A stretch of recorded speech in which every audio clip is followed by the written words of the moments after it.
Lord Vader, can you hear me? What does he say? I remember.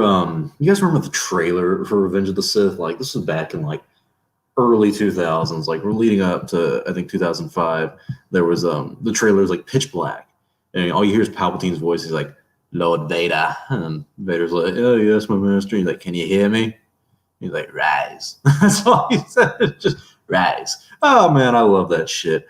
I love that shit. All right, what's up, guys? How is everyone doing? I fixed what the problem was last time. I need to put the little banner thing that I didn't put last time. I have the Discord link in my description for this now. So if you guys need to join the Star Wars only Discord, which you should. Let me see if I can get the link up and going again and extend the invite to all of you because my Discord is actually pretty fun. I wish I was more active on it. I always promised I would be. We used to do things called, I'm getting the link right now. We used to do things called like high ground chat or something like that. It was always fun. It was always fun. All right, I just sent it. Oh shit, and Lunga is here. Oh, you mean How's it going, you Lunga? mean the certainty that he was taking over Star Wars isn't real? Are you? I was buying stock. I was. It's not real. Are you kidding me? You know what? I was told by Doomcock, by Nerderotic, by Midnight's Edge. I was told by all the highest of credible people that Kevin Feige was officially leaving Star Wars forever, and I'm glad that it's kind of not true. I mean, just looking at the article, dude, it's not even like it's big breaking news. All he says is, dude, not at all. That's like the Michael Jordan, I'm back. That's all it is. Not at all. God, oh man. I love Collider how they put it, like before you start up a conspiracy theory and say Feige wasn't telling me the truth. He says that he's been interviewing him. Thank you. Exactly. I was going to mention that. Yeah. I got he'll hem and haw. Like if they're onto something, he'll like they're asking him about the whole all the rumors going on with the MCU about Toby and all of them coming back and all, and he's like, oh well, yeah, some of it's there, some of it may not be, we'll see, so we're gonna see some of this stuff. But when he says not at all, he means not at all. Not even a little bit. Not even a little bit. Shout out to Charlie Spur. He says Star Wars only. I don't know what the F your problem is. I'll give you a quick little the old intro for that if it's actually the right one. Let me see. Star Wars only. I don't know what the fuck your problem is. Yeah, I do miss that one. I do like the new one too, but I do kind of miss that one. I miss it too. It's just that how YouTube's so anal about like the first 30 seconds you cannot cuss, and that's like the hard ass, man. That's like I don't know what the fuck your problem is. Like it's intense. I love it though. I do miss that. I've used the rule of thumb of anytime I'm gonna do like a hot take or something that's gonna piss some people off, I will use that intro because at that point I don't care. I use that for the Star Wars Theory video. That one I know I got a lot of hate for, so I was like, well, I might as well just pitch out there. I don't care. So no. Ben Carlson says I should join one of Star Wars Theory's live streams. I highly doubt he would have me on. He's been streaming with Drunk 3PO and Jeremy. I saw something I never thought I would see. They were having some. It was the charity stream, I think, or just some other stream. Echo Base Network was doing it. Yeah. But he had Jeremy, Ryan Kinnell, EVS, Robert Meyer Burnett, and Theory all on the same screen. I'm like, what is happening right now? Yeah, he said it. I think I saw the description for it. They're like, it's the greatest stream of all time. I don't know who the Robert guy is, but I know literally everyone else. He does stuff with Campia. Oh, okay, John Campia. I forgot about that guy. I haven't heard from him like Star Wars wise in a while. I remember he came out with that scoop a few years ago where he was like, the Rian Johnson trilogy is officially canceled. And then in like 2019, Kathleen was like, no, it's still happening. We're talking about it. And so. Oh, well, I'm here to let you know with the Feige one. I've noticed how you haven't mentioned that all the 3 slots are taken now.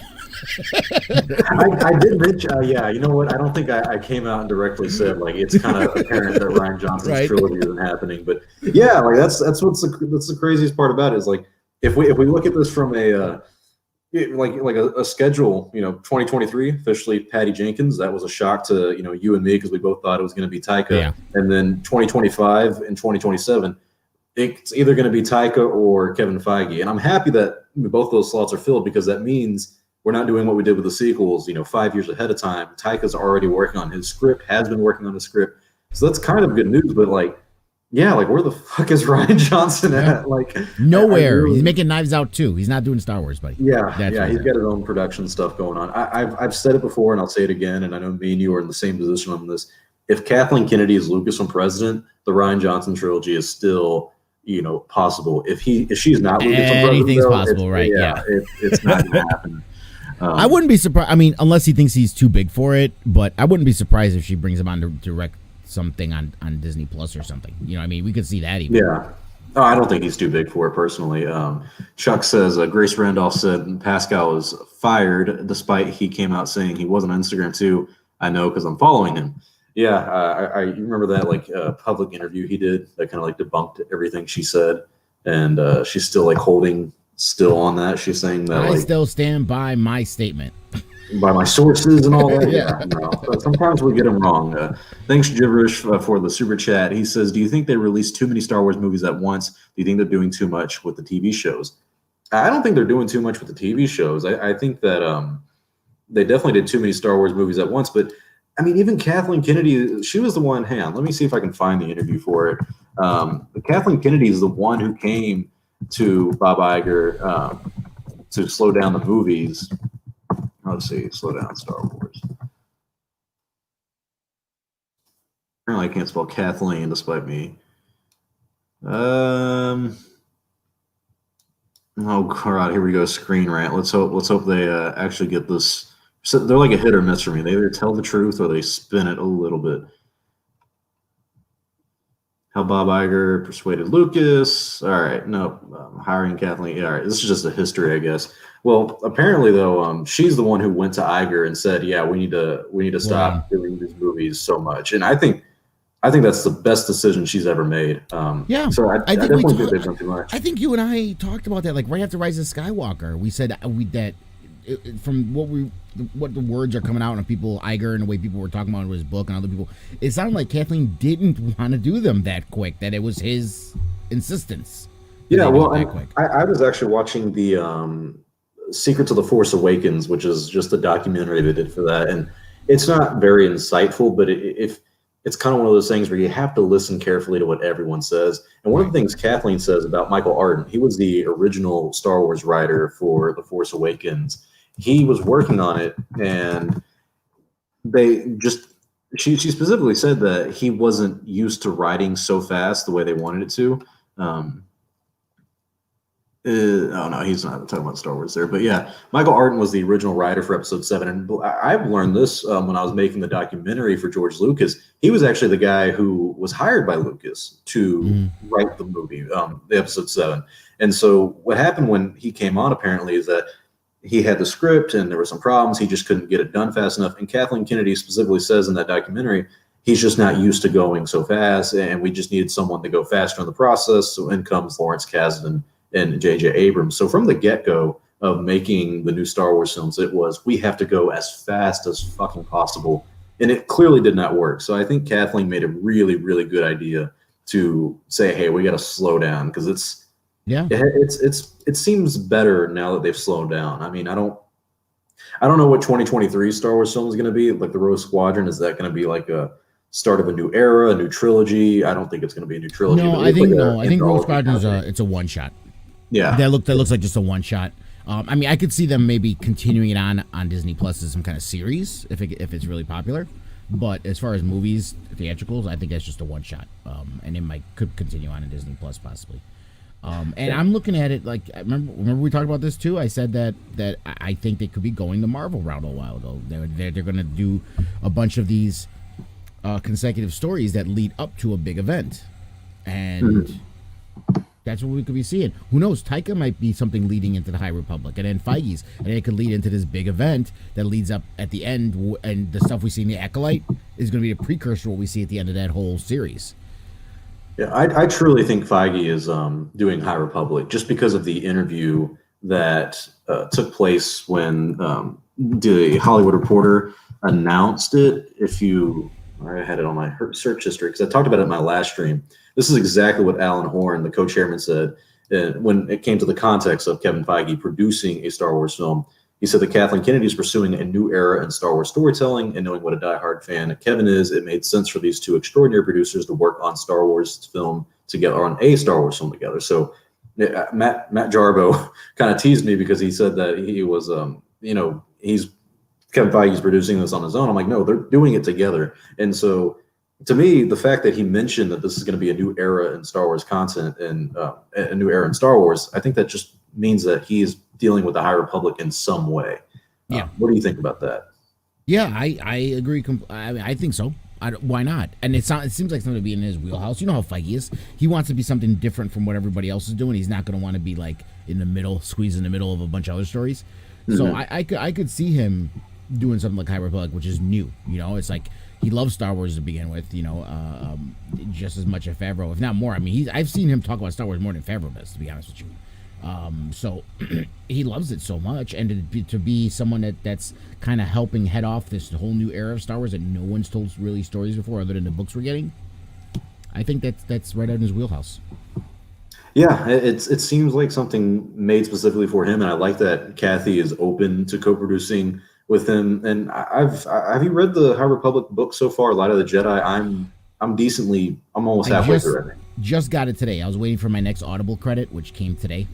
So I downloaded it today, so I haven't started it yet. I did read last night, though, this morning, I read the comic book, the Scott Kasdan comic book. I read that one, which was okay. There was a little faux pas with how a lightsaber works. But other than that, it was okay. Some of the Phantom Menace people were talking about it, but they commented on it because Kasdan actually came back on Twitter and said, you know what, my bad, I messed up. I should have looked at that harder. She kind of grabbed it. It's not a spoiler, but she was the one character was falling, and she did the whole sword in the rock thing to slow herself down from falling.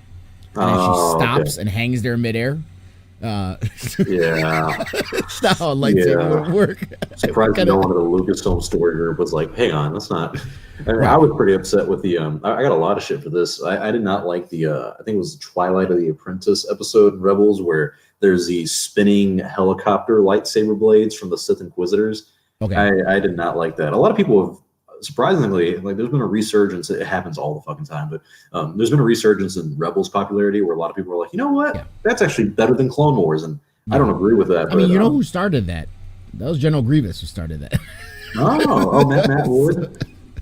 Yeah, that wouldn't surprise me. Speaking of High Republic, though, this is funny. Josh says Star Wars only. I saw on Twitter some guy was claiming you're receiving a Lucasfilm paycheck because you like the High Republic. Is this true? Bro, if Lucasfilm paid me, I'd be very happy. I would say anything for Lucas. No, I'm playing. No, they're not paying me. What the fuck?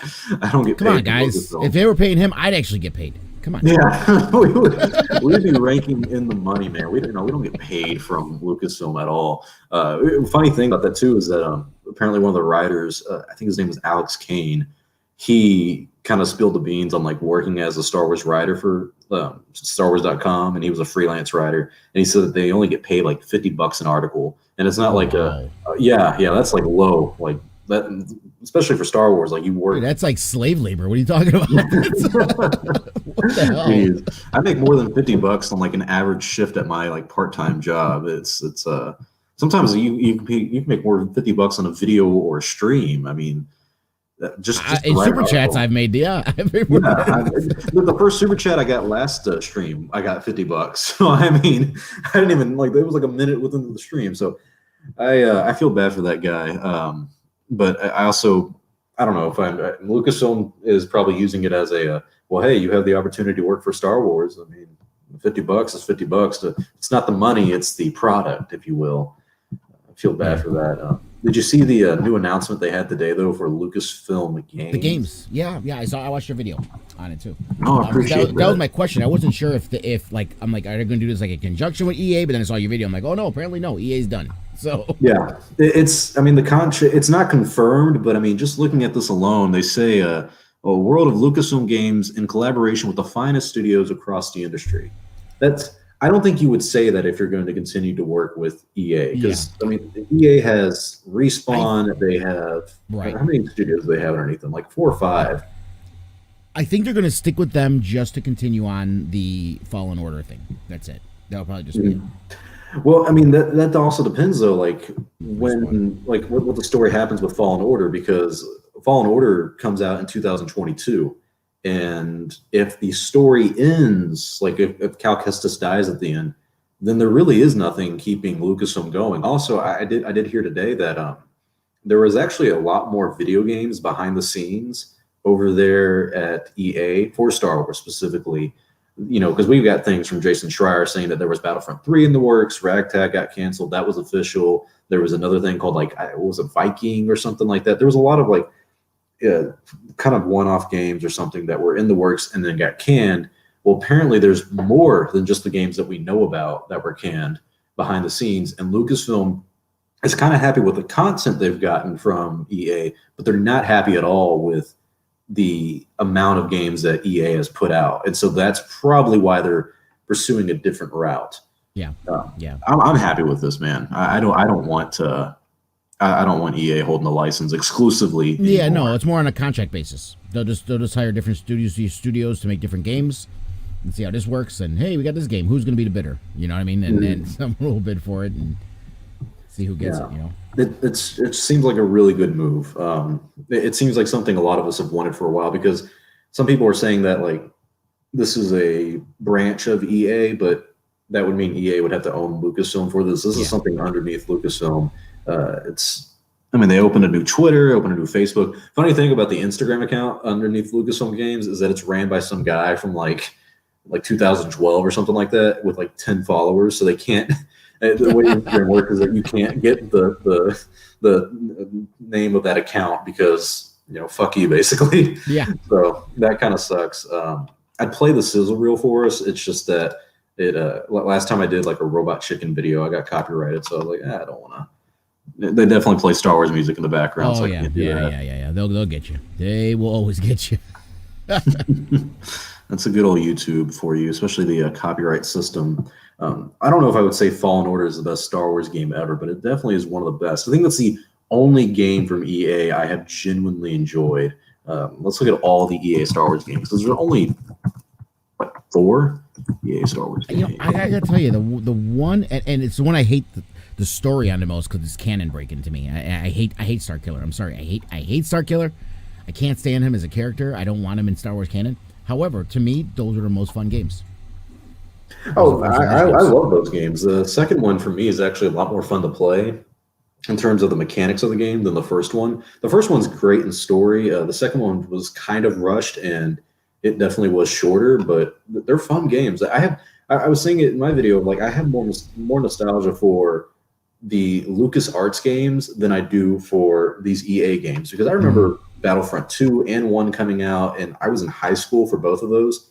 And memory-wise, I don't remember anything about those. I didn't play those with a lot of friends. I didn't even have like voice chat for it, which is one of those things that I truly miss from the Call of Duty days.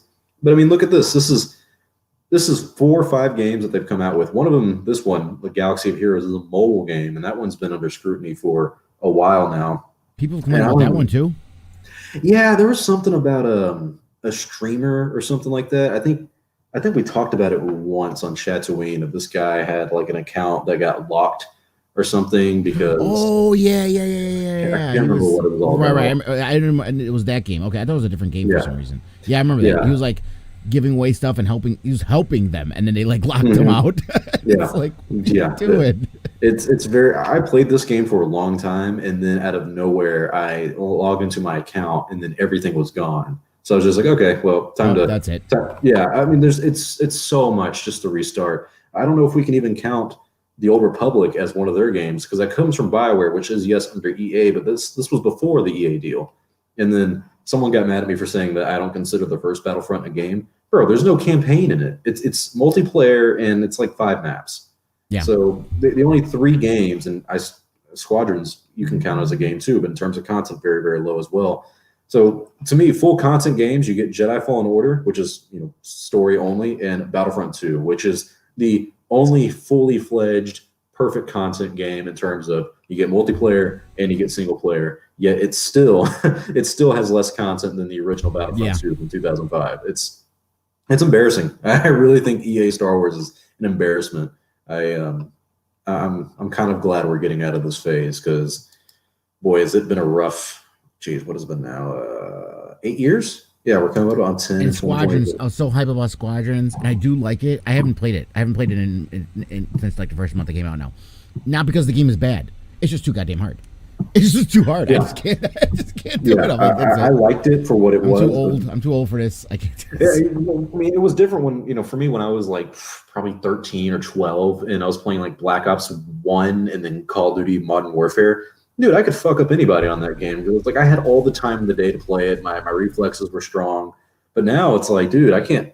You have to like study Squadrons. You have to really learn the in and outs of the game, and that's fine. Don't get me wrong, that's fine. But it's not something where I always wanted me, you, and Goldman to team up and play. But it's kind of hard to do that because it's like, well, we all have to have our certain classes. We're all going to get outclassed, and the ranking for that game is what really pisses me off. Is that I will join a lobby at level like 15. And then my squad will have a level 150 or a level 50 guy. And so the other team has really high level guys and they just wreck me. And I'm like, bro, it's not fun if I'm getting wrecked by these higher level guys. I understand I should be better, but I can't improve unless it's kind of like fighting in mixed martial arts. You don't want your first fight to be against freaking Conor McGregor because like this guy's been doing it for years. He's fought the best. I don't want to fight him in my first fight. I'm going to suck.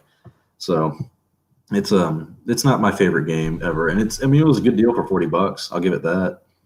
Yeah. I do want to comment on Chosen One seems to be upset that saying I'm not do my history or my research because Force Unleashed was never canon. The books are, the game wasn't. The game was considered C canon, my man. So it still was in canon in some way. Mm-hmm. It was still mixed in there, and this is why I made my whole video a while back ago about how technically none of the EU was canon. Because Lucas was just giving out licenses because he wanted the money for it because he wasn't making movies. So if we're going to get in the argument of what was canon and what isn't in the EU, dude, technically nothing was. If you want to be honest. It was canon until Lucas said it wasn't. That's basically what it was. And they also made a book for Star Wars The Force Unleashed. I remember reading that, and it just goes in more detail than what the game actually does. But yeah, it's kind of hard to expect any of that stuff to be canon. Like Knights of the Old Republic, great game. But how is that going to be canon? Because you can choose your destiny. I mean, you're going to go light side, you're going to go dark side. There's a lot of different routes you go, which planets you visit first. GamerMax 9000, big fan of the channel. Thank you very much, my friend, for all the super chats you've given. He says, EA made good Lord of the Rings games back in the early 2000s. I wonder why they never did those kind of games for Star Wars. I didn't know that. Did they make the Lord of the Rings games? Yeah, they were pretty popular, too. People loved them. Huh. I never really played them. I don't think I played a single one. Okay, I did play Middle Earth: Shadow of Mordor, and the one that came after that. The second one was pretty not great, but the first one was amazing. So this one came from Monolith Productions, and I've heard a lot. I'm a big J.R. Tolkien fan in terms of like the lore about it. So I've heard a lot about war in the North because it kind of deals with like the dwarves and everything. Snowblind Studios, publishers, Warner Brother Interactive Entertainment. Huh. So this is Warner Brothers. Which ones were EA though? Gollum, role playing, online maybe. Third Age. Oh yeah, I don't know if EA made them. Yeah. Lord of the Rings. Let's see. EA. Oh shit! Here we go. They did make some. Lord of the Rings Conquest, Tactics, Rise of the Witch King, The Third Age. That sounds actually kind of interesting. Battle of Middle Earth. See, those I never heard of. The one I knew of was Shadow of Mordor, and that wasn't EA. Yeah, no, that was really recent too. I'm surprised they made these games, and it makes me kind of want to play them. I love Lord of the Rings, but I don't feel like they've made a modern game for it since the Shadow of War and all that stuff, and that was really good, but kind of I think it was the second one that people didn't like, Shadow of War, maybe it was, instead of Shadow of Mordor, because this one at the end it took you like 3 hours to finish the game because you kept having to like fight these fortresses and everything. It was kind of redundant after a while. Okay, let me go back to the stream. Oh shit, I'm fucking up here. Let's go back to good old boy Kevin. Oh, also, did you see Dave Filoni's little quote today? It came out from the Art of the Mandalorian. Let's see if I can find it. Apparently not. You know what? I'll go to my Twitter because I know I 110% liked it. If you guys don't follow my Twitter, please do. Let's see. Star Wars only. Hey, look at all those messages, them banging down his door to talk to him. No, yeah, I got one solid one. I can't show you guys. You're gonna see my interactions with people like freaking Kathleen Kennedy or something. I got her directly on that. Let's see. Got likes somewhere. Boom.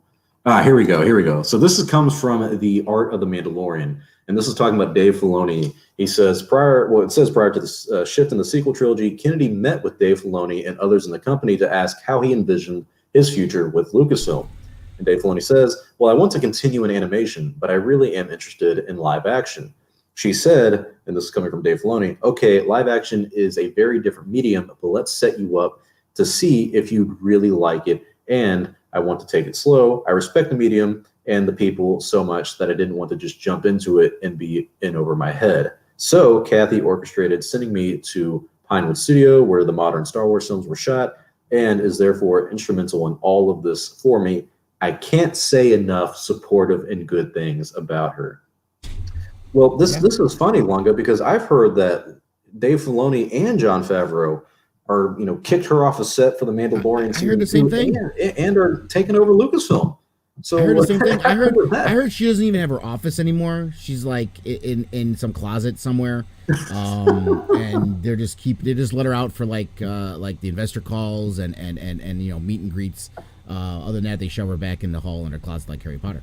But yeah, so this is surprising. Apparently, she was behind Filoni being bigger in Disney Star Wars and doing more things. Apparently, I'm shocked. Star Wars owner.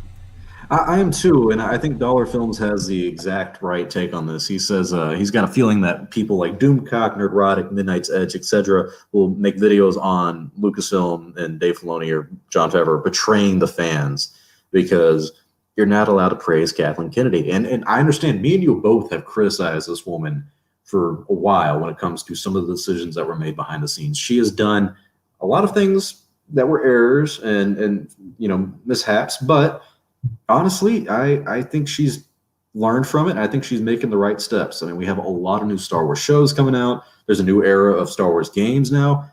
Can you think of a better time to be Star Wars fans right now? I can't. I mean, there's people turning on Jeremy because he likes what Filoni's doing.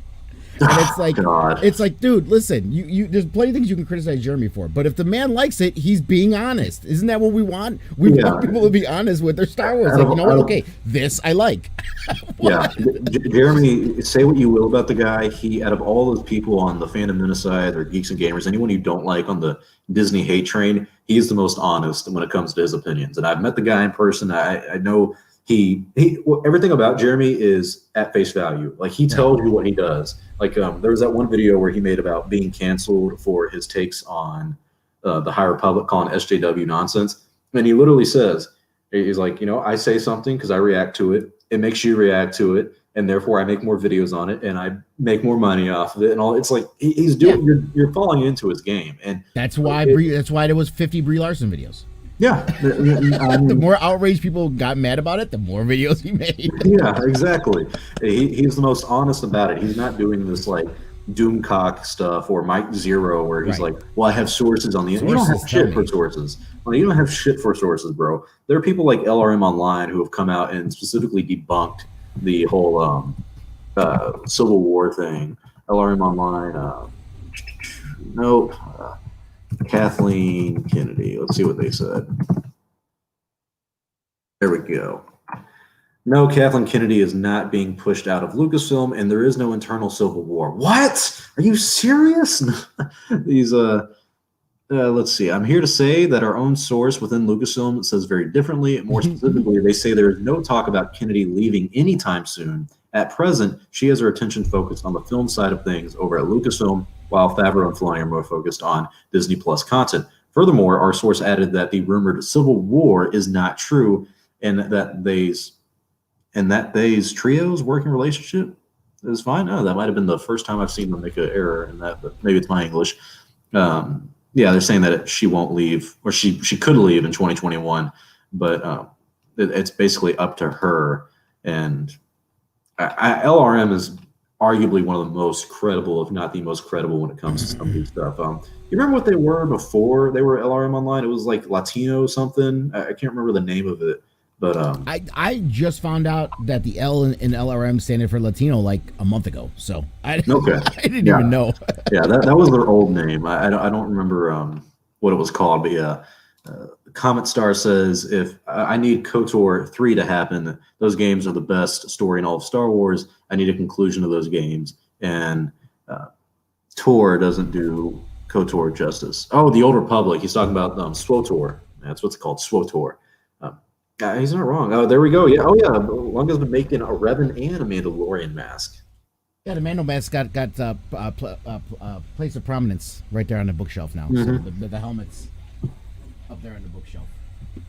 Once I finish the whole suit of armor, then I'll use it as a cosplay. But for now, to keep it safe, it's just going to stay right there. Yeah, don't drop it again, please. Yeah. I agree that we need a KOTOR 3, but at this point, I don't know how that's going to happen.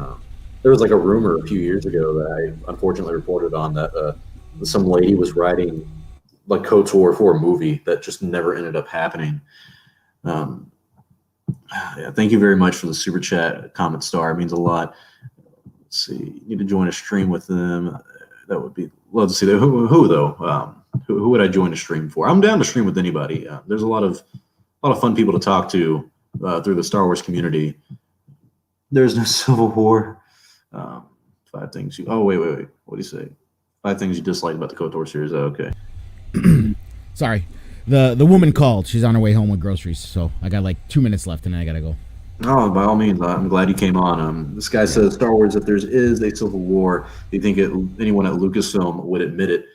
For PR aspects, no, not at all. Inside sources, maybe. Like if someone came out through LRM Online specifically and was like, hey, yeah, there's this debacle, but it really makes you question like what these people think happens behind the scenes at at production meetings and all that. Like, these people work together. You guys have to realize that. Like, not only that, if it was that real and it was that big, the trades would have picked up. Their sources would have been telling them to, and their stories would have started being leaked because they would have gotten the clicks, but it would have been real sources. So like we can run with this. You know what I mean? And it's like, they can lose their access. You know what though? If there's that much of a problem going on, things are gonna get shaken up, and they'll keep their access. So that's more people than these, masked vigilantes that we have on YouTube would have been picking up on this. These random people. But best quote of the night: "Doomcock is full of shit." Yep. If you haven't come to that conclusion already, I'm surprised there's a lot of people who truly believe him, who are like, "Well, he got the leaks for the Rise of Skywalker, right?" I'm like, "Yeah, that came from Reddit." Reddit, dude. Come on, man. Everyone was talking about Jedi Paxis. And I don't know how people went. I even think he said the first video. He said from Reddit, Jedi Paxis. I think he said it. I'm not sure. But then from then on, he never mentioned it because people were just giving him credit for it. So he just kept going with it. That was his big claim to fame. He was like, it comes from Jedi Paxis. And then from then on out, he said, He said my sources, and his source was Reddit. My sources. Well, Jedi Paxis, we all know it's John Boyega, guys. Come on.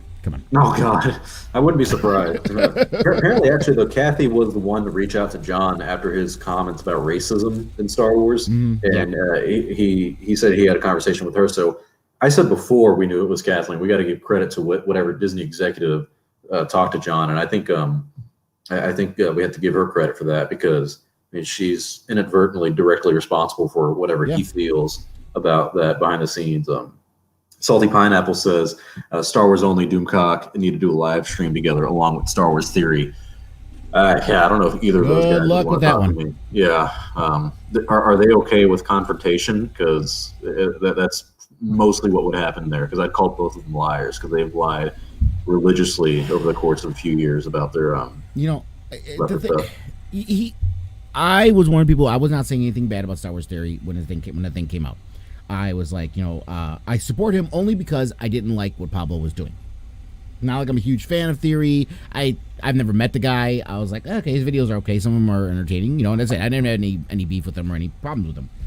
But the way he's been milking this now for the last 3 weeks, It's kind of become a little shameful to me. It's like, Yeah, or the fact that he posted himself shirtless for a charity stream. yeah. Like, that's not I don't know. That's not a good look. I would never do that. It's just kind of that's weird, man. I don't mind people seeing me shirtless, but if I'm promoting a once charity, you hit 3 million subscribers and you have to tap into a bigger audience, there's only one side of the aisle now you can go to. OnlyFans. Yeah, well, anyone who's a fan of Star Wars only is an only fan, and so that's the route I'll eventually go. Charlie Spur says, "Stream with me and Anomaly Inc."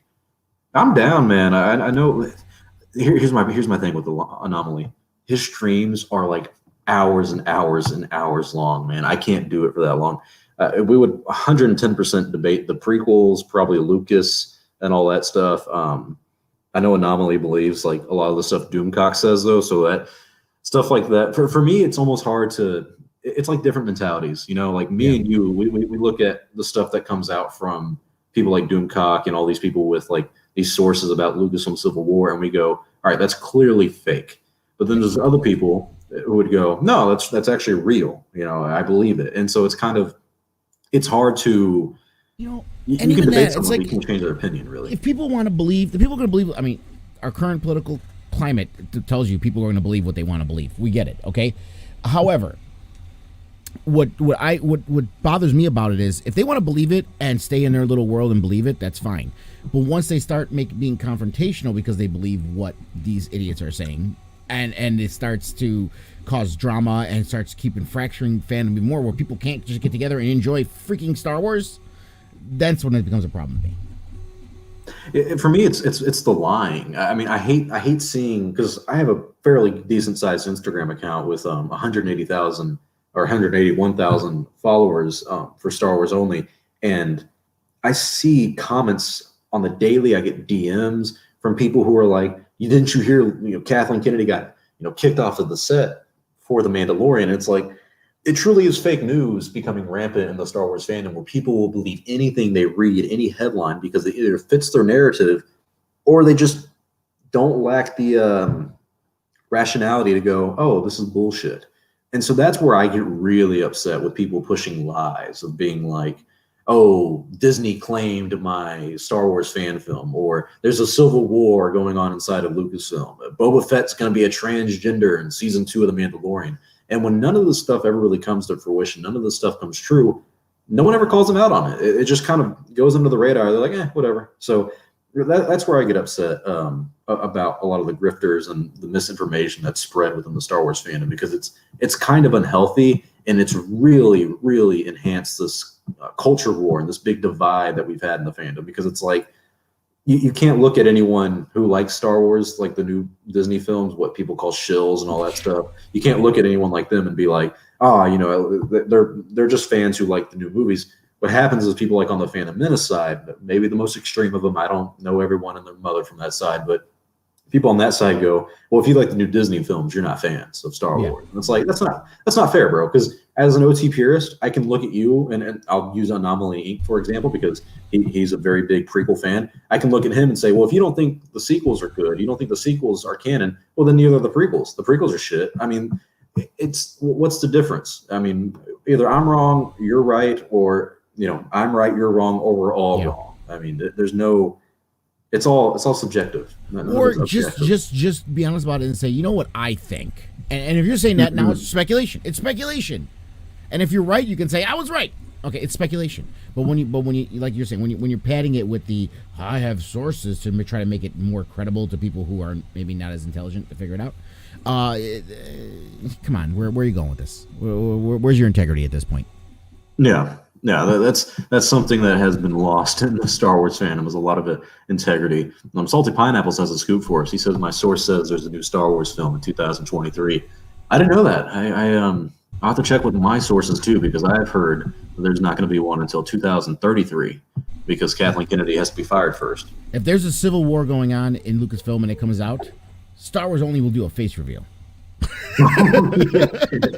Yeah, man, I'm working on that face reveal. It's been coming for a while. I hear the dogs. So she's home. So I gotta go upstairs and do groceries, and then we gotta get food. Thank you for having me. Thank you guys in the chat. I hope you guys have a good time and enjoy the rest of your stream, my man. Thank you, sir. Adios, Lunga. Thank you for hopping in. Everyone, if you haven't checked out his channel, please check it out. I'll probably try to put the link in the description below. He's been a big help on the channel for a long time, and I'm glad to have him on Chatooine. Looking at some of the comments here. Ben, oh, I missed it. Bye, Comet Star. Thanks for coming in. Ben says some of the people in the Phantom Menace are awful. Some of them are, but it's the same thing with people on the other side, people who love these Star Wars sequels, people who love all the new stuff. Yeah, some of those people are not so great either. I mean, there's death threats that happen a lot. Dollar Film says Eckhart's got threats to his kids because of Theory's tantrum. I don't know if that was exactly because of, indirectly it was because of Theory. Star Wars Theory was a result of that. I think what happens is, and I've seen evidence of this in the past, of Theory going after someone specifically and calling them out. You know, actually, you're probably right. It probably is because of Theory, because he did publicly call out Eckhart's, calling him a bootlicker and shit. And so what happens is all of Theory's diehard fans, people who are very extreme, people who are not sane, go to Eckhart's and they, send threats and shit like that. It's like that's where I get really annoyed with fans, because like, bro, you are taking things way too far. Like there's no point of doing that. It's just Star Wars. I mean, at some point we have to say it is just Star Wars.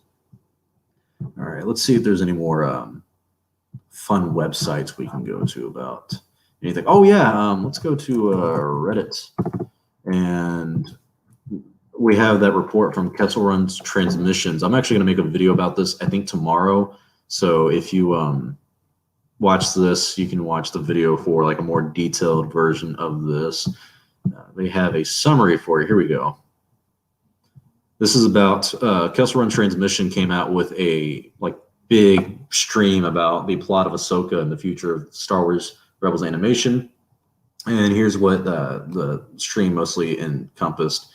Rebels sequel is now the Ahsoka series. Sabine's going to be a returning character. The animated Rebels sequel was in production. They were making it for quite some time, but the success of season 1 of The Mandalorian changed the course of that project. The series was very far into production, and Lucasfilm, they don't want to abandon the animated Ahsoka because Dave allegedly wants her to be finished in animation, her story to finish off in animation. Yeah, but the guys who are reporting this aren't sure about the validity of that, and they're saying that the Rebels scripts are going to be adapted into the Ahsoka Tano series. The plot of Ahsoka is clearly going for looking for Ezra and looking for Thrawn. No word on Zeb being in this. Now, when it comes to Zeb, I actually probably could find that out myself. I could probably get a scoop on that. I'm not confident on it, but I know who to talk to for that kind of stuff. Screen tests were happening during the shooting of Mandalorian Season 2. Ewan as Obi-Wan was already reported to have been done. He'd donned the costume for a screen test. Tamara as Rex might have been tested, which would explain the reports of Rex appearing in Mandalorian Season 2 way back when. This one is just speculation. Yeah, I think I remember these guys saying that Rex was going to be in Season 2, and then he wasn't. Mandalorian, they're saying all the spin-off series are going to take place later down the line. It's all going to go into the mid-2020s, so around 2025, 2026. And there's even talks about being feature films, which I think is very, very interesting. And I think that might mean Dave Filoni might direct a Star Wars film one day. And they also say that Ahsoka is going to be a successor series to Rebels, but not a sequel. So that's very interesting. We also have to remember that it is possible that Ahsoka is, her little hoopla, her little series could take place before the, wait, I'm sorry, I'm wrong. The episode with Ahsoka could take place before the Rebels season finale. So the timeline on all that is still kind of iffy. Going through some of the comments again. Sorry, I get out of it. I get out of the comment section just to go look at these articles. David the Master 2021. He says, "What's your favorite pizza?" Cheese pizza, man. If you can't make a good cheese pizza, you can't make good pizza in general. Looking down. Charlie, thank you very much again, buddy. He says, to be frank, is that what that means? I'm so bad with fucking modern day language. Star Wars Theory doesn't engage in drama too often. As far as I'm aware, he likes to be positive, so I'm pretty sure that wasn't the outcome he wanted. sometimes what people portray on their YouTube videos isn't exactly how they are behind the scenes and exactly their intentions.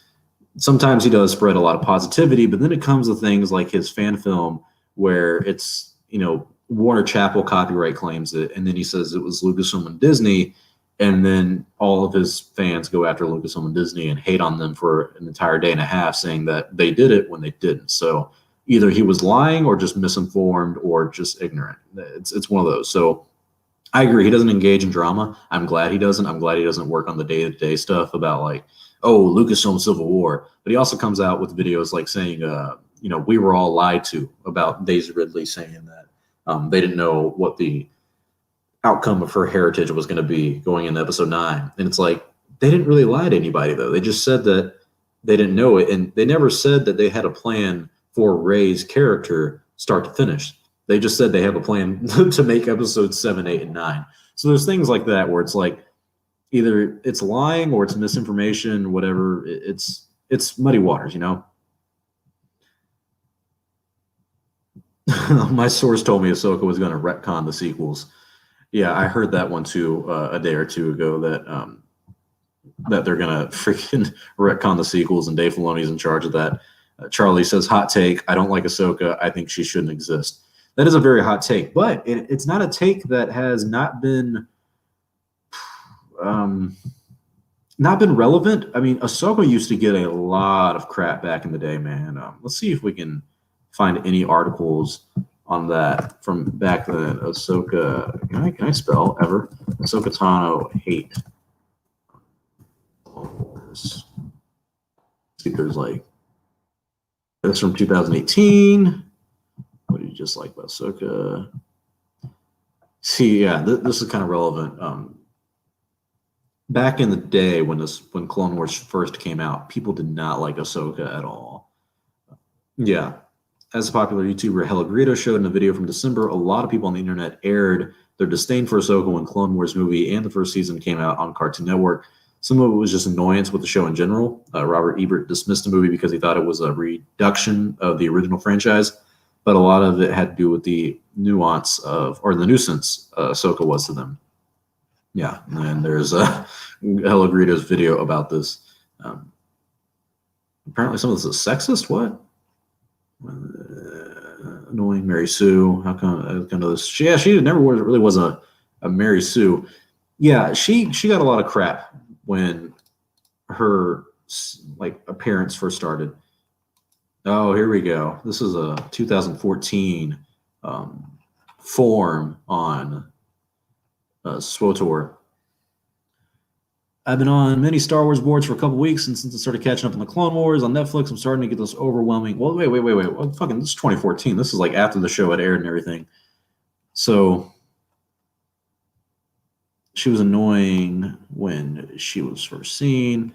Sentiment carried over the first 2 seasons. Yeah, he said he disliked her completely till the 3rd or 4th season. That's something that I experienced. I remember the first few seasons, people not liking Ahsoka, and then as time went on, people realizing, okay, she's gotten better. So, yeah, it's funny how characters have this up and down, this cycle of people not liking them and then people starting to like them. All right, I'm going back to the chat now.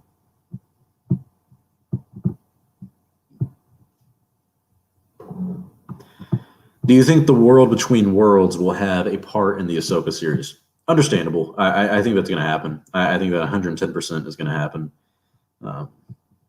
Ben Carlson says, was Hello Greedo the guy that said shut up when people said they didn't like The Last Jedi? I don't know if he said shut up, but he was very dismissive of anyone critiquing The Last Jedi. Like, he made it seem like he made a video called like Mecha Luke or something like that, where he basically was saying, if you wanted Luke Skywalker to defeat everyone in The Last Jedi by himself, you're an idiot. And so he's gotten a little bit what I would call smug. I've said it for a while. I think Hello Greedo's kind of gotten smug over the course of the few years, but that's okay.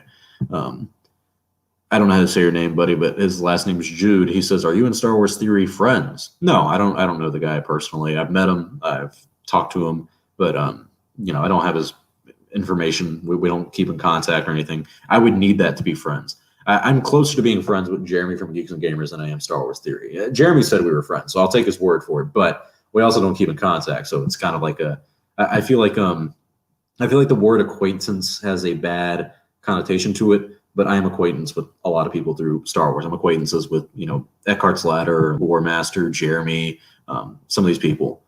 So did you see / like the Lego Holiday special? Yeah, I liked it. I thought it was really, really cute. I wonder if we can go to YouTube now. Let's see. I'm not going to watch everything with the volume on because that. Oh my God, Star Wars Only is streaming. Oh, that was yesterday. A critique of the sequels. Ooh. There we go. Politics. Nothing like some politics to make our day. White men don't buy. This one actually, I met Jeff from World Class Bullshitters. He's a nice guy. Believe it or not, the writer for one of the Star Wars High Republic stuff did say something along the lines of like, don't buy this if you're white or something like that. Like we're all putting hyperbole behind it, but that's not a reach, is what I'm trying to say. Let's go back to StreamYard.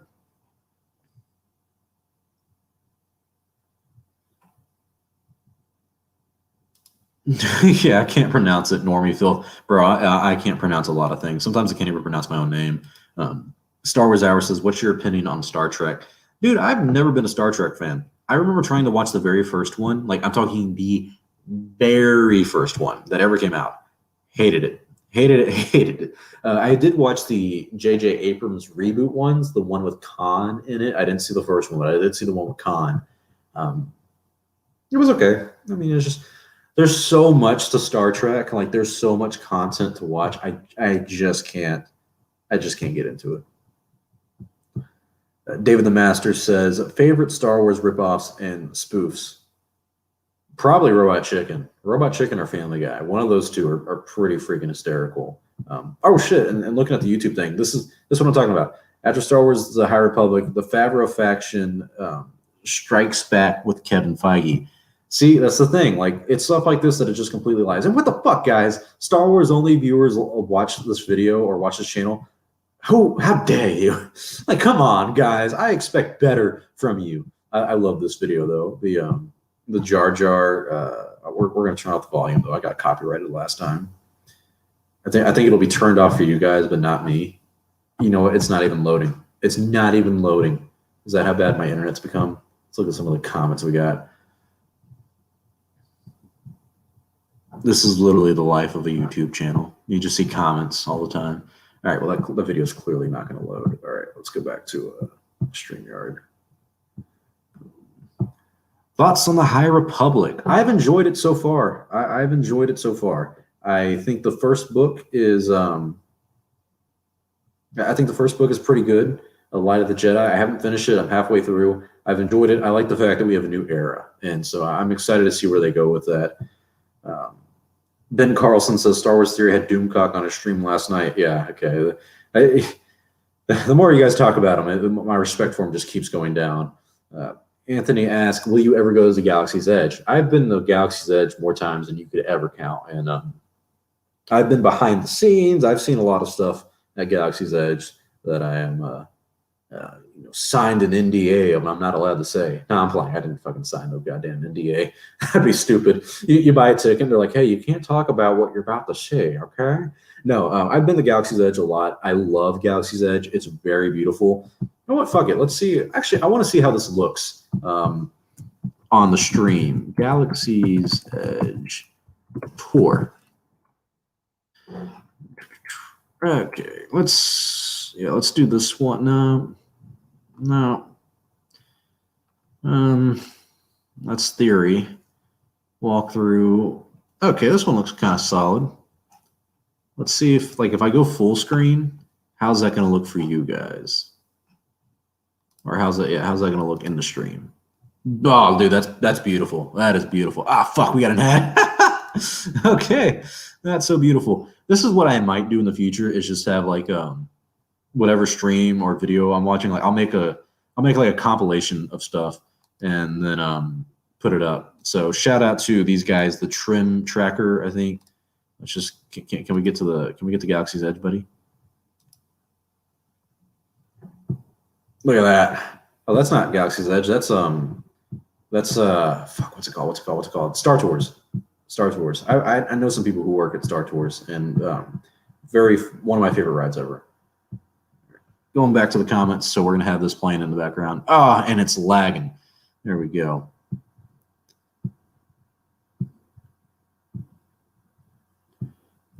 Star Wars only. Are you a Gary Stu? Maybe I am. Maybe I am. Am I overpowered? No, I'm not. He asked, "Are you a fan of wrestling?" Not a fan. I used to be a fan of like WWE back in the day. Why are we going to Chip and Dale, bro? Get the Galaxy's Edge. Okay, you know what? This is just not working out. This is just not working out. Why don't we go to Galaxy's Edge trailer? Oh, that's kind of cool. Disneyland Resort. There we go. Thank you, Disneyland. Even though Disney World is better. You didn't hear that from me, but Disney World is better. I'm lying. I haven't been to Disneyland. I don't know. I'm not a fan of wrestling in the sense of I still watch it. I used to watch WWE, you know, John Cena, The Rock, Stone Cold Steve Austin, and like that was kind of like when I was a big fan of it. What do they call it? The aggressive era or something like that. You know, between 2000 and 2008 or 10 is when I was a fan of that. But you know, I do judo, and so I deal with like a lot of like actual wrestlers, like you know, high school, college wrestlers. So you know, I've worked on that, but nothing like WWE. Opinion on Star Wars memes, bro. That's all Star Wars only. My Instagram page is. It's literally just memes. It's fun. I love Star Wars memes. Ben Carlson says, "Galaxy's Edge is kind of underrated. Not gonna lie. Yeah, it is. It is pretty underrated. There's some problems with it. You know, I really wish it was bigger. I really wish there was more to it. But it's fun. The what's it called? The blue milk. One of my favorite drinks. Also, I know in the last stream we set it up. Me and Drunk 3PO are actually going to go to Galaxy's Edge together. So that's going to be a fun time. I'm probably going to go in like February, I think is what he said. So I'll hit him up around then, and don't know if I'll make a video about it. Probably won't bring like camera equipment. Also, I don't show my face, so there'd be no point. But yeah, it would still be fun. Still be fun. Matthew Paul says, "Are you a fan of Doomcock?" No, I'm not. I do not like people who lie. Back asked, "Do you watch hockey?" No, I do not watch hockey. My dad is a big fan of hockey, though, but I've never gotten into it. It's such a complicated sport. Like you're like ice skating, you're golfing, and you're boxing all at the same time while playing soccer. It's hard stuff to do. What is my girlfriend's favorite Star Wars movie? Ooh, I don't know. It's one of the prequel movies for sure, and that's funny because you know I don't like the prequels. It's either, dude, it's literally one of the prequel movies. I don't know if it's Revenge of the Sith, but I think it's like Attack of the Clones or Phantom Menace. Maybe I'm leaning towards Attack of the Clones. I don't know. I want to sit down and like watch one of the movies with her. That'd be a good date night. If I could smoke some weed before it too, it'd be cool. Make some edibles. It's gonna be great. Elijah says, "I feel like we do take Galaxy's Edge for granted sometimes, but that's just me." We do. It's nice to have, but it also makes you, when you're there, you're like, man, there's so many missed opportunities to do it. So it sucks that we don't have as big of a land as we want to. But like, look at that, man. The build your own lightsaber. Well, that's kind of cool. It's a little overpriced for sure. The guys who are in this right now, the guy who is building his, he's like a cosplayer for Cannon Jars. So he's a nice guy. I've met him once at Celebration, just in passing. And my favorite movie is Attack of the Clones. Salty Pineapple says that's amazing if she loves the prequels. Oh yeah, she loves the prequels. She's a really big fan of them. David says, "Have you read Star Wars manga?" I have not. I know there's a new one for High Republic that I have not read, but I will read it. I will read it soon. What's up, Goldman? I'm glad you stopped by, buddy. We gave Goldman a big shout out in the last stream. Gonna bring him back on Tatooine. Gonna make him a salaried employee. I'm playing. I do not have the money to pay people salary, but it's all right. All your super chats go to freaking Tatooine's budget.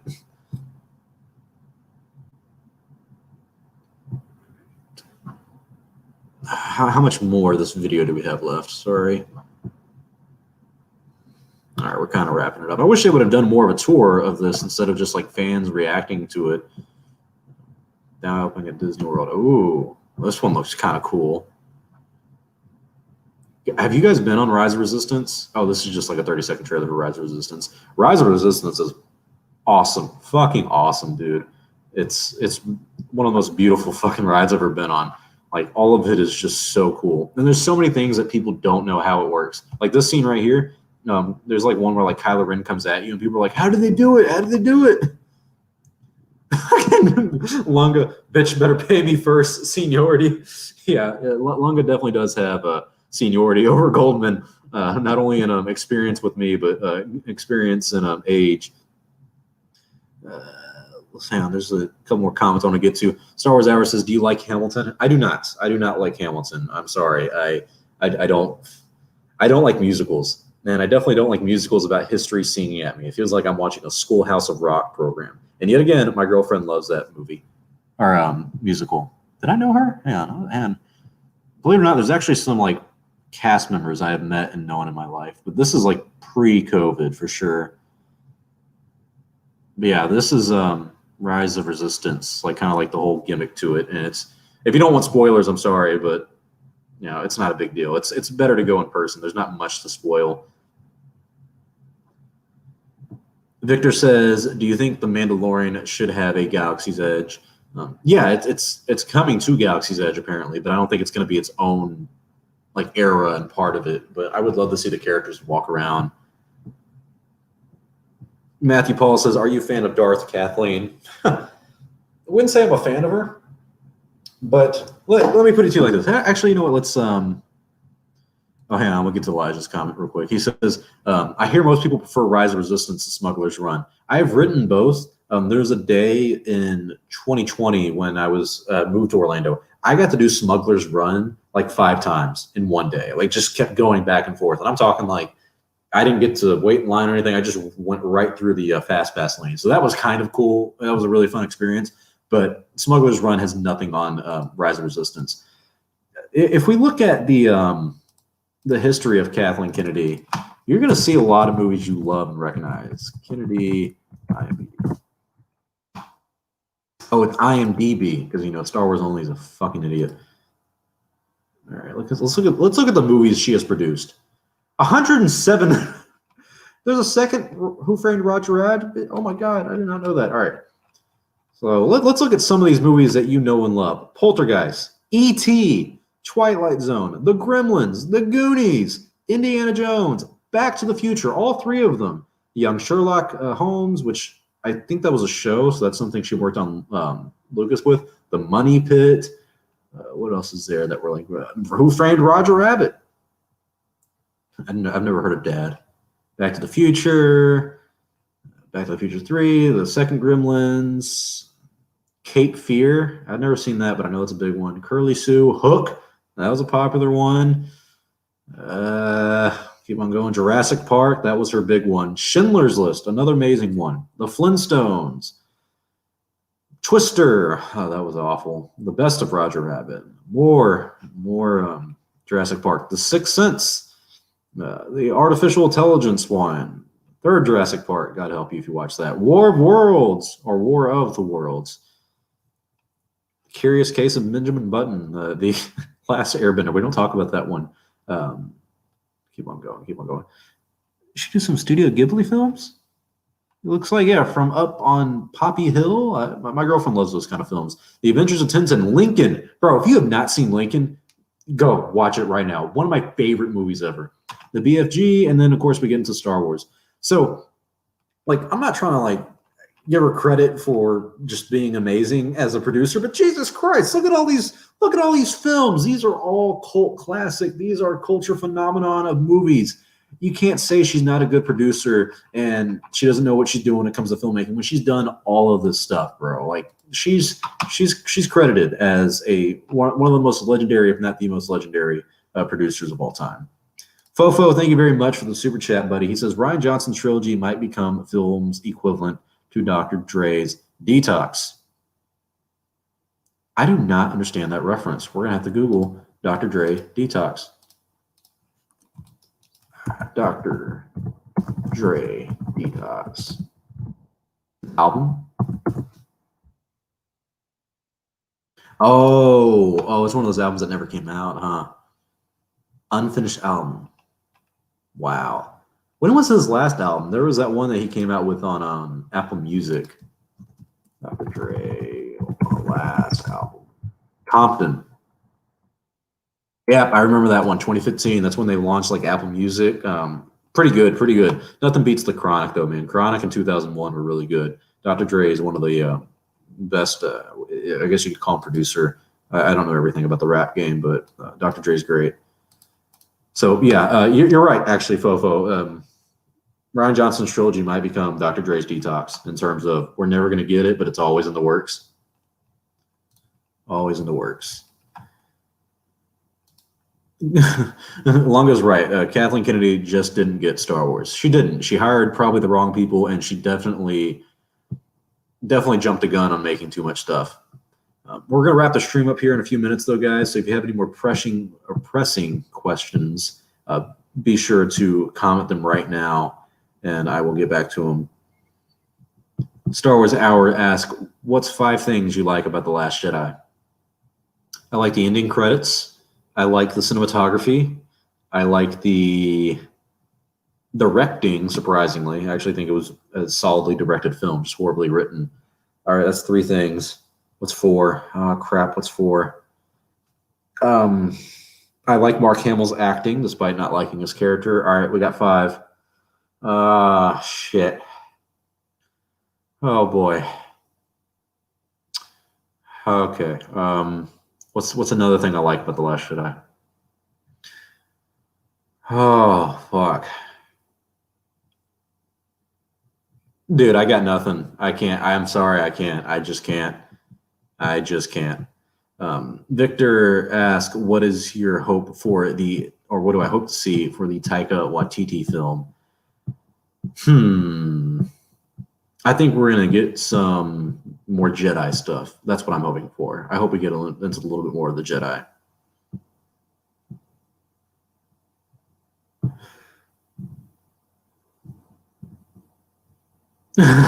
Fucking Lunga. It's over. It's over. It's over. That's his favorite part of The Last Jedi is that it's over. I'm kind of on board with you on that, man. I'm glad that it's just over. I think she just tried to please. Oh, he's talking about Kathleen Kennedy here. I think she's just trying to please everyone. Yep. Chosen One says Dawn of the Jedi movie. And he's talking about the Taika Waititi film. You know what, Han? Let's look up the Game of Thrones creators Star Wars. Let's see the report on them leaving. Who had the exclusive on this? I think it was Variety or it was Deadline. I think there's a couple different sources on this. Okay. All right. Let's just read this article. God, man, amazing how different things are nowadays. So the deal between these two was announced back in February 2018. The new series would have been separate from the main episodic Skywalker saga, start with New Hope, whatever. It would also have existed independently from a Rian Johnson helm series that was announced last year. So yeah, we were going to have like 6 new Star Wars movies, 2 new trilogies. The first movie of the series was scheduled for a December 16th, 2022 release, and 2 more Star Wars films would have come out in 2024 and 2026. We didn't know if that was going to be these guys' projects or not. And then this is kind of what was the fucking, what do you call it? The needle that broke the camel's back. Wes and Benioff's pact with Netflix came after the intense bidding war between the streamers, Amazon, and Disney. Little regarding the pair's upcoming projects have been reported. They exited Star Wars 2 days after they participated in a moderated discussion of their creative strategy on Game of Thrones, and it was subject to scrutiny in film and television circles online because basically, I remember this. I'm sorry if you can hear my dog drinking in the background too. They said that they really had no idea what the fuck they were doing when it came to making Game of Thrones, like in terms of, all right, here's Deadline. I think they had the exclusive scoop on this. Maybe not. They're not saying they did. Man, this is back in 2019. What a different day. Yep, exclusive. All right. Okay. Let's see exactly what they like scoop wise, because I think they were supposed to deal with the Dawn of the Jedi stuff. Kennedy didn't close. Yeah, she said that she hopes to include them in a journey forward when they're able to step away from their busy schedule. I don't think that's ever going to happen. I don't think that's ever going to happen. Why didn't this one talk? There's one, dude. All right, we did Variety, we did Deadline. Is it the Hollywood Reporter? Someone had a scoop on this, on like what Kathleen was thinking about this behind the scenes. Some speculated the exit had to do with a rare public appearance the duo made at the Austin Film Festival. Yep. Not the other one in the works for Ryan Johnson. They're surprised that it was these guys who left, not Johnson. All right, here we go. Here's the meat. All right.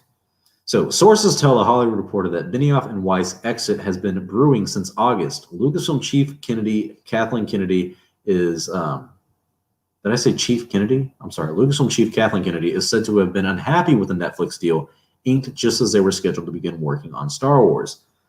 And then they also said that it wasn't going to affect their Star Wars trilogy. Kennedy was not convinced the pair, known for focusing on one project at a time, could develop a sci-fi trilogy while also overseeing film and TV projects at Netflix. Sources say that as the duo shopped for an overall deal over the summer, they told potential suitors that they planned to work on Star Wars concurrently with any Star Wars project, with any projects underneath their new deal. So basically, they were going to do Star Wars and other stuff at the same time. Sources say Netflix learned Benioff and Weiss' Star Wars departure from your days. There we go. Sources say that Disney was among the early meetings of the Thrones pair for the overall deal. Okay. All right. Here's some of the like inside source stuff that like really gets to it. At the time of the Netflix pact, Benioff and Weiss were working on a treatment for Disney and Lucasfilm. The pair was committed to penning at least one of the films, though the original deal was to write all three. Oh God, could you imagine if they wrote all of them? And this one source says, they're deep dive guys, says one person in their orbit, adding to the wrinkle was that, according to one source, the Netflix deal required him to be exclusively on set of the projects they created during production and not be away for Star Wars at the same time. Kennedy, according to a source familiar with her thinking, was nervous the duo would become the fourth directors to exit a Star Wars project since she took the helm of Lucasfilm. We talked about this the other day. Josh Trank was fired from a Star Wars standalone movie in 2015. Chris Miller and Phil Lord were canned from Solo: A Star Wars Story mid-production in June of 2017. And that same year, Colin Trevorrow departed Episode 9, replaced by J.J. Abrams. Production under Kennedy has also run into trouble, with Tony Gilroy brought in to reshoot and rewrite much of Gareth Edwards' 2016 standalone Rogue One, and Ron Howard stepped in after Lord Miller. Okay, going through it. Oh, this one was funny. Benioff and Weiss were also kind of scared of the toxic fandom. Whether the forces were internal or external. Oh, hang on. This is talking about the fans again, but it was a hard quit. Earlier this year, fans, boom, boom, boom. Okay, so, wait. Stuff needs to sort of be. Okay, yeah, so they apparently are going to work on like some Dawn of the Jedi shit. I could have sworn there was someone else with some like exclusive, like, oh, here we go. There it was. Vulture says that they were going to do a Jedi origin story. Oh, or maybe it was Variety. Planning to take the beloved Star Wars film in a new direction. Whatever. Who fucking cares? It's not happening anymore. Yeah, so a lot of fun drama. A lot of fun drama.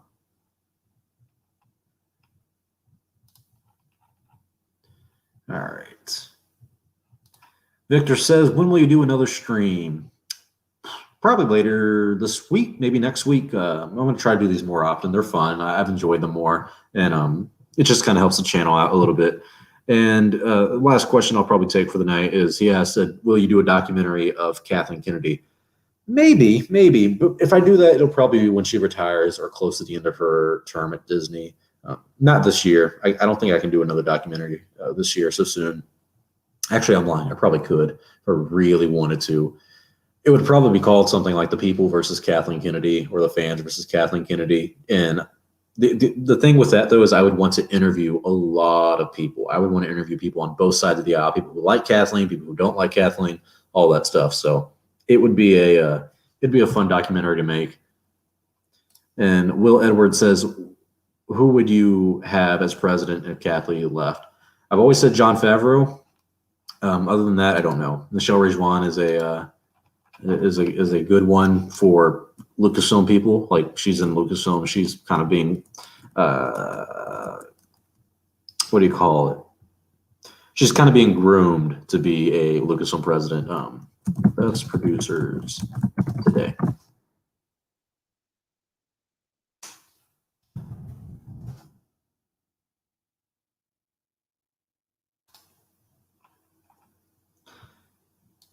All right, let's see if there's any producers that we look at and we're like, we want them. Steven Spielberg? No. Francis Ford Coppola, Clint Eastwood, and these guys are too famous for this.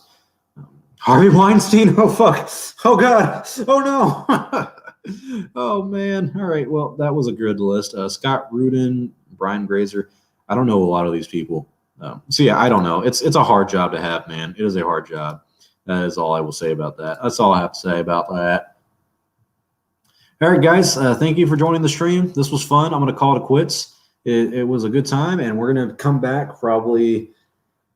Who knows, man? I don't really plan these out. I just get in the mood for talking, and I come here and I do this. So thank you for everyone on joining the stream. Thank you to anyone who donated in the super chat. It really does help the channel out, and it really does mean a lot because you guys are supporting your boy at Star Wars Only. Thank you, all the fans, all the Only fans. Wink, wink, nudge, nudge. I'm Star Wars Only. Thank you for joining the stream. I'll see you all next time. May the Force be with you always.